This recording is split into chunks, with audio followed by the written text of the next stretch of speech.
नमस्कार सांगमाने आज जेहेतु मार्गशीर मासर तृतीय पाଳି गुरुवार तो माँ को प्रसाद निमंते अटकाली बनई तो चाउल को बतई रखी तार पेस्ट करदेली।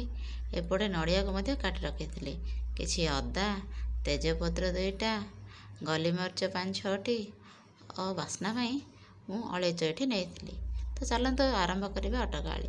गोटे कढ़ई बसईक से मुझे गुआ घी तापर देती गोलीमरीच तापर किसी अदा तापर काटी रखिया नड़िया खंड को पकईकि किसी समय भाजी देती। गोल्डन ब्राउन है पर्यंत मु नड़िया को भाजी देकी से पानी दे देती।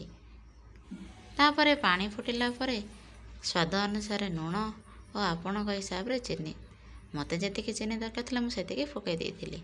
तापर पानी फुटिबा परे बाटी रखिथिबा पिठो को एथिरे छाड़े टिके टिके करी गलौथे ना लगे जीवार संभावना थाए। स्लो आंचरे कंटिन्यूअसली पूरा गलई चली कहीं चाउलटा जिते फुटब तो खीरीटा से स्वादिया बाहर। शेष में फुटी सारा किसी गोलमरिच गुंड छाड़ देती और तापर भोग बाड़ी देती माँ आज भोगरे बाटी खेचुड़ी आउ डाली झुडुंग घांट आउ अटकाली। तापर मो माँ भोग बाड़ी देती जाइए भोग लगेगा चली जाइली।